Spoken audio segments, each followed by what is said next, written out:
নমস্কাৰ সকলোকে পুনৰবাৰ নতুন এটা ভিডিঅ'লৈ আন্তৰিক স্বাগতম জনাইছো আশা কৰো আপোনালোক সকলোৰে ভাল আজি আমি ক্লাছ 6 ৰ লেসন নম্বৰ 3 পুথি অধ্যয়ন যেটো আছে সত্যনাথ বৰা ডাঙৰীয়াৰ তেখেতৰ এই লেসনটো আটাইকেইটা কুৱেশ্যন আছে মই শৃংখলাবদ্ধভাৱে তোমালোকৰ ওচৰলৈ আগবঢ়াইছো তোমালোকে ভুল ত্ৰুটি হলে শিক্ষকৰ সহায় লৈ সমাধান কৰি লবা একেদৰে সত্যনাথ বৰা তেখেতে 1860 খ্ৰীষ্টাব্দত জন্মগ্ৰহণ কৰিছিলে আৰু 1925 খ্ৰীষ্টাব্দত তেখেতৰ মৃত্যু হৈছিলে পৰলোক প্ৰাপ্তি হৈছিলে তেখেতে কি বহল ব্যাকৰণৰ প্ৰণেতা হিচাপে খ্যাত আছিলে এতিয়া এই লেসনটো মই তোমালোকক এটা অন্য ভিডিঅ'ত পঢ়াই দিছো তোমালোকক এই ভিডিঅ'টোত মই আটাইকেইটা কুৱেশ্যনৰ এনসাৰ কৰি দিম সো ফাৰ্স্ট অফ অল এক নম্বৰ কুৱেশ্যনটোলৈ চোৱা তলত দিয়া প্ৰশ্নসমূহৰ শুদ্ধ উত্তৰটো বাছি উলিয়াই সঠিক বৃত্তটো পূৰ কৰা ইয়াত বৃত্ত দিয়া আছে পূৰ কৰিব লাগিব তোমালোক গুণোৎসৱৰ দৰে এবাৰ টেক্সট বুকত তোমালোকক এবাৰ প্ৰেক্টিস কৰাইছে তোমালোক অভ্যাস কৰাইছে যাতে তোমালোক গুণোৎসৱত এনেকুৱা ধৰণৰ কুৱেশ্যনত ডিল কৰিব পাৰা সো বিদ্যা অৰ্জনৰ ঘাই উপায় কি হল পুথি অধ্যয়ন এটো খনবটো তোমালোকে ধুনিয়াকে কলা কৰি দিবা এই বৃত্তটো তাহলে খনবটো দিছে সংখ্যাৰত উদ্গতি কৰিবলৈ কি লাগে সংখ্যাৰত উদ্গতি কৰিবলৈ মনৰ একাগ্ৰতা লাগে এটো সাৰ্কেল কৰি দিয়া সাৰ্কেলটো ৰাউন্ড কৰি দিয়া ধুনিয়াকে কালাৰ কৰি কৰিয়া এতিয়া আমি কুৱেশ্যন নম্বৰ 2 লৈ যাও কুৱেশ্যন নম্বৰ 2 তোমালোকক সহজ ভাষাত বুজাই দিছো ইয়াত এখন টেবুল দিয়া আছে আৰু তোমালোকক তলত কেইটামান কুৱেশ্যন দিয়া আছে ঠিক আছে এই কুৱেশ্যন কেইটাৰ উত্তৰ তুমি ইয়াতে ধুনিয়াকে পাই যাবা এই ওপৰৰ তালিকাখন দেখিছে ইয়াত পাবা যেনে সুখ বা দুখ পোৱা কাৰ্য কি বুলি কোৱা হয় ভোগ বুলি কোৱা হয় ঠিক আছে ভোগটো ৰাউন্ড কৰি দিছে এতিয়া উন্নত অৱস্থা কি বুলি কম আমি উদ্গতি বুলি কম এতিয়া উদ্গতিটো ক'ত আছে ইয়াত আছে তোমালোকে ইয়াত এনেকে দি দিয়া এই উদ্গতিটো এতিয়া তোমালোকে ইয়াত ধুনিয়াকে লিখি দিয়া কি হ'ব উদ্গতি এনেকে লিখি দিবা তাৰ পিছত নেক্সট প্ৰশ্নটোলৈ চোৱা যত্ন কি বুলি কোৱা হয় কোৱাচোন কি বুলি কোৱা হয় যত্ন শব্দটোৰ অৰ্থ হৈছে পুৰুষাৰ্থ সো ইয়াতে তোমালোকে পুৰুষাৰ্থটো পাই গলা এই পুৰুষাৰ্থটো ইয়াত লিখি দিয়া পুৰুষাৰ্থ তাৰ পিছত এতিয়া দিছে হাসি ৰখা কাৰ্য কি বুলি কোৱা হয় হাসি ৰখা কাৰ্য কোৱা হয় সঞ্চয় তোমালোকে নিজে কৰিব চেষ্টা কৰিবা সঞ্চয় বুলি কৈছো কিতাপখন উলাই লোৱা মোৰ লগে লগে তোমালোকে ইয়াত সঞ্চয় কোড আছে সঞ্চয় আছে ইয়াত সো সঞ্চয়টো এনেকে দিয়া ইয়াতে সঞ্চয় বুলি লিখি দিয়া আটাইকেইটা তোমালোকে এনেকে কৰিবা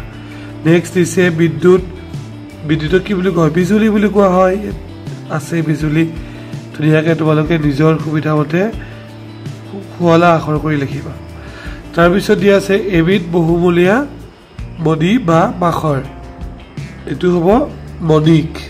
কি হ'ব এটো মণিক ক'ত আছে এটো মণিক নহয় মানিক বুলি দিবা মানিক বুলি ক'ব তাৰ পিছত কোনো বিষয়ত আগ্ৰহৰে লগা এটো কি হ'ব একাগ্ৰতা হ'ব এটো এনেকে বিচাৰিবা এই ইয়াতে আছে এটো নহ'ব এটো একাগ্ৰতা নহ'ব এনেকে তোমালোকে বিচাৰিব লাগিব ঠিক আছে নিজে বিচাৰিব মই তোমালোকক দেখাই দিছো এনেদৰে তোমালোকে বিচাৰি উত্তৰ লিখিবা এইটো হ'ব একাগ্ৰতা ইয়াত লিখি দিয়া একাগ্ৰতা তাৰ পিছত আন কোনোফালে মন নিদিয়াকৈ একান্তভাৱে লাগি থকা এটো একান্তপতীয়া হ'ব এই যে পালবি এতিয়া ইয়াৰ পৰা একান্তপতীয়া ইয়াত তোমালোকে লিখি দিয়া একান্তপতীয়া তাৰ পিছত ক্ৰমান্বয়ে এটো ক্ৰম অনুক্ৰমিক হ'ব অনুক্ৰম ইয়াত লিখি দিয়া অনুক্ৰম বলে আলে কেছো তোমালোকক ভয় চিন্তা নকৰিবা তোমালোকে পাৰিবা স্পিডত পঢ়ালে নহব বুজি পোৱাকে পঢ়া বস্তুবোৰ এই এতিয়া প্ৰক্ৰিয়া বা বিধি এটো কি প্ৰণালী হ'ব এটো কি হ'ব প্ৰণালী এটো মই তোমালোকক হোমৱৰ্ক দিছো তোমালোকে নিজে কৰি ইয়াত সাৰ্কেল কৰা টেবুলখনত এতিয়া তোমালোকে কি তলত দিয়া প্ৰশ্নৰ উত্তৰ কোৱা আৰু লিখা ক'ব লাগিব লিখিব লাগিব দূৰৰ মানুহ কেনেদৰে হাতত পাব পাৰি এটো উত্তৰ কি উত্তৰটো লিখিবা পঢ়নৰ পৰা দূৰৰ মানিক হাততে পোৱা যায় এনেকৈ উত্তৰ লিখিবা এতিয়া খ নম্বৰটো লৈছে পুথি এখনৰ আচল ভাৱ কেনেদৰে উদ্ধাৰ কৰিব পাৰি পুথি এখনৰ আচল ভাৱ মন পুথি অৰ্থাৎ মনোযোগ দি পঢ়িলে উদ্ধাৰ কৰিব পাৰি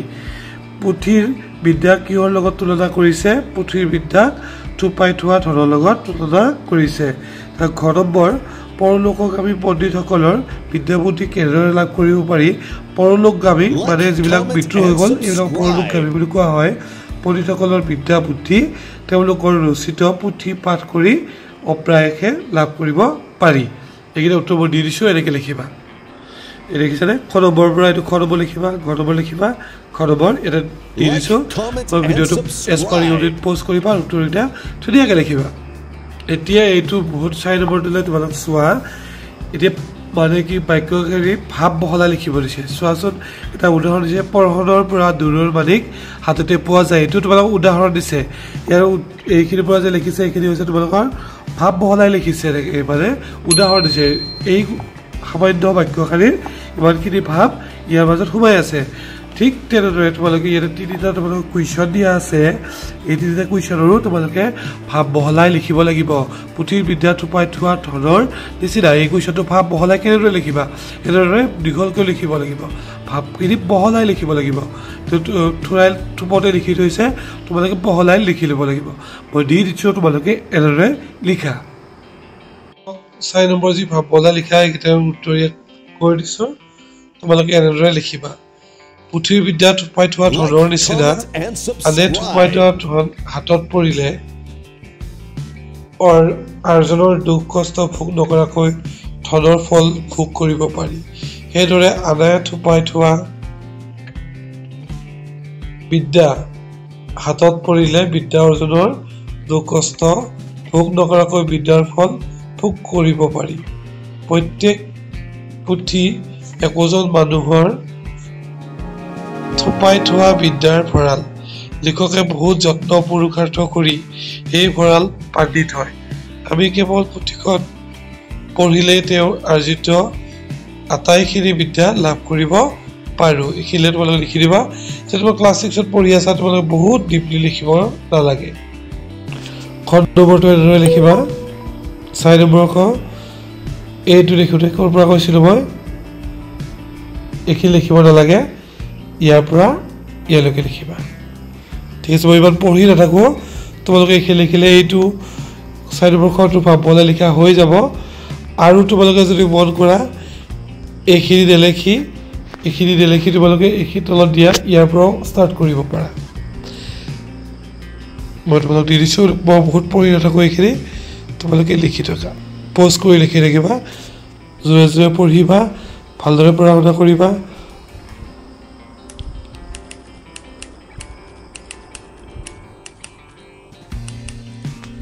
এতিয়া আমি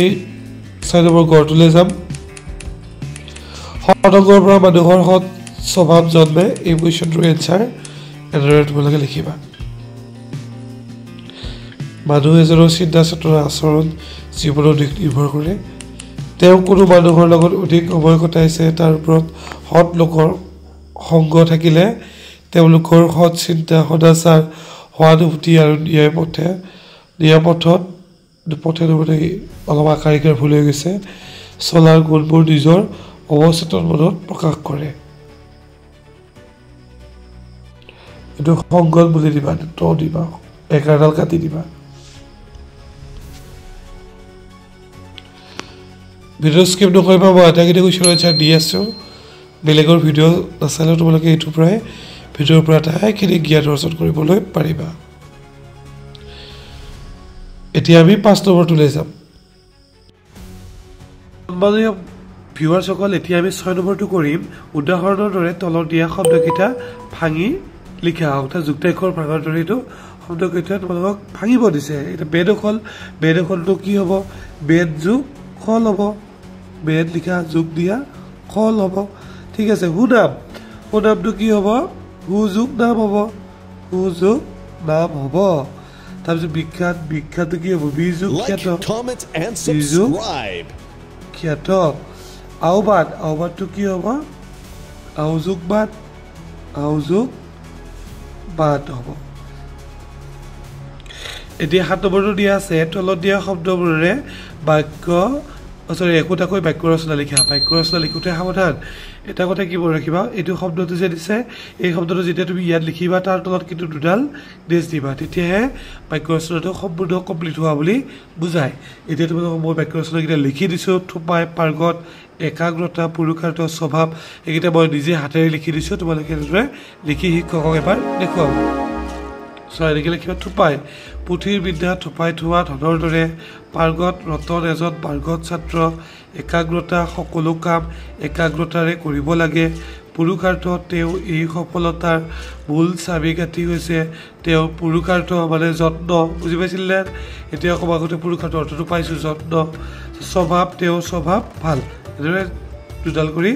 আঁচ দি দিবা এনেকৈ লিখিলে সম্পূৰ্ণ নম্বৰ পাবা অন্য ইউটিউবাৰে তোমাক 8 নম্বৰ 9 নম্বৰ নিদিয়ে নালাগে বুলি কয় পৰীক্ষাত নাহে বুলি কয় কিন্তু তোমালোকে পৰীক্ষাত আহক বা নাহক তোমালোকৰ কাম হৈছে জ্ঞান অৰ্জন কৰা কুৱেশ্যনবিলাক তোমালোকে ডিল কৰা যাতে ভৱিষ্যতৰ জীৱনত তোমালোকে সফলতা অৰ্জন কৰা গতিকে তুমি বিদ্যালয় পুথিভঁৰালত থকা কি কি কিতাপ পঢ়িছা তাৰ এখন তালিকা প্ৰস্তুত কৰা দিছে ন মই তালিকাখন প্ৰস্তুত কৰি দিছোঁ তোমালোকে অন্য কিতাপো যদি পঢ়িছা ঠিক তেনেদৰে লিখিবা লগতে 9 নম্বৰটো তুমি প্ৰস্তুত কৰা গ্ৰন্থৰ তালিকাখনৰ পৰা তোমাৰ ভাল লগা গ্ৰন্থখনৰ বিষয়ে লিখা আৰু শ্ৰেণীত পঢ়িবলৈ শুনোৱা তোমালোকে যিখন কিতাপ পঢ়ি ভাল পাবা এই তালিকাৰ সেইখন পঢ়ি শুনাবা লেখকৰ নাম লিখিব লাগিব লেখকৰ সংকলনৰ নাম লিখিব লাগিব গ্ৰন্থখন ভাল লগা কিয় ভাল লাগিল গ্ৰন্থখনৰ পৰা শিকিবলগীয়া মই উত্তৰটো কৰি দিছোঁ তোমালোকে এনেকৈ কৰিবা তোমালোকে 8 নম্বৰটো লিখিবা মই আমাৰ বিদ্যালয়ত পঢ়া কিতাপৰ কিছু তালিকা তলত প্ৰকাশ কৰিছোঁ এতিয়া বিদ্যালয়ত পুথিভঁৰালত পঢ়া বুলিও তোমালোকে দিব পাৰা পুথিভঁৰালত পঢ়া বুলি দেউতা শিকোৱা ককা দেউতাৰ সাধু আইতাৰ সাধু সেউতীহঁতৰ সাধু অংকৰ ৰহস্য ৰচনা অকণিৰ সাধু ভাৰতৰ মহান ব্যক্তিসকল এতিয়া এই 8 নম্বৰটোৰ পৰা 9 নম্বৰ কুৱেশ্যনটো মই উত্তৰ কৰি দিম এইকেইটা যে দিয়া আছে এইকেইটাৰ উত্তৰো মই দি দিছোঁ চোৱা 9 নম্বৰ পাছতো এনেকৈ উত্তৰ লিখিবা গ্ৰন্থৰ নাম হ'ল ককা দেউতাৰ সাধু লেখকৰ নাম ৰঘুৰাজ লক্ষ্মীনাথ বেজবৰুৱা গ্ৰন্থখন ভাল লগা কাৰণ হ'ল গ্ৰন্থখনত থকা আটাইকেইটা সাধু মোৰ প্ৰিয় সাধু গ্ৰন্থখনৰ পৰা যথেষ্ট নীতি শিক্ষা লাভ কৰিছোঁ আৰু সদায় সত্য পথত চলিবলৈ আগ্ৰহী হৈছোঁ বিচাৰ প্ৰশ্ৰয় নল'বলৈ শিকিলোঁ এইটো কুৱেশ্যন কোনটো এনচাৰ হ'ব এই জানিলা গ্ৰন্থখনৰ পৰা কি কি শিকিবলগীয়া এইটো লাষ্টৰটো এতিয়া পষ্টাৰখন পঢ়া আৰু প্ৰশ্নকেইটা কৰা এতিয়া পষ্টাৰখন চোৱাচোন পষ্টাৰখনৰ ইয়াত আহক সুবৰ্ণ সুযোগ অসম গ্ৰন্থমেলা 15 পৰা 22 নৱেম্বৰ 2025 হ'ব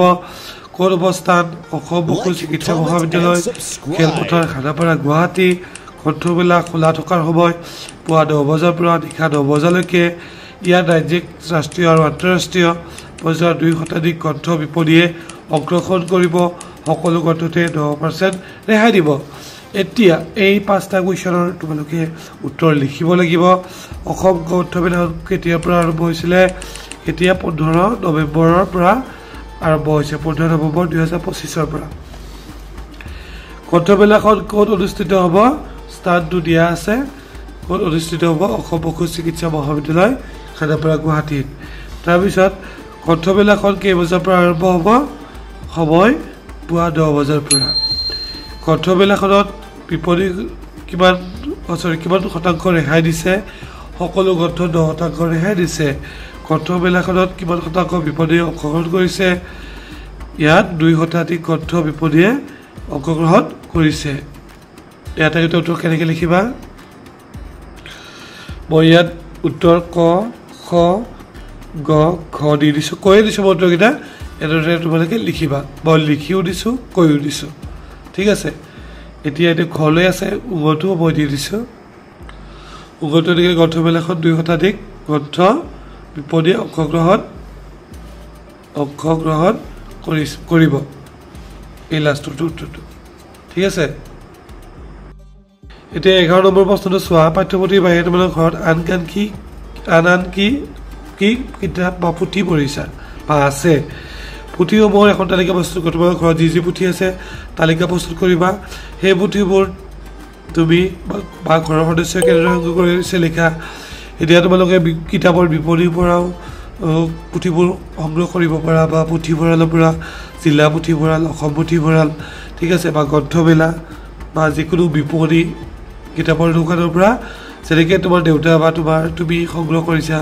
সেনেকৈ ইয়াত লিখি দিবা তোমালোকে আনৰ পৰা বা পুথিভঁৰালৰ পৰা আনি পঢ়া কিতাপৰ নাম লিখা মই যিকেইখন কিতাপ দি দিলোঁ 9 নম্বৰ কুৱেশ্যনটো কৰোঁতে সেইকেইটা ইয়াত লিখি দিবা এতিয়া এখন পোষ্টাৰ প্ৰস্তুত কৰিব দিছে 12 নম্বৰটো মই তোমালোকক এটা আহি দিছোঁ এইমতে পোষ্টাৰখন প্ৰস্তুত কৰিবা পোষ্টাৰ যিটো লিখাৰ অভ্যাস সেইটো কিন্তু HSLC এক্সামতো তোমালোকৰ আহে গতিকে এই পোষ্টাৰখন তোমালোকে চোৱা এই পোষ্টাৰখনে তোমালোকে হুবহু লিখি দিবা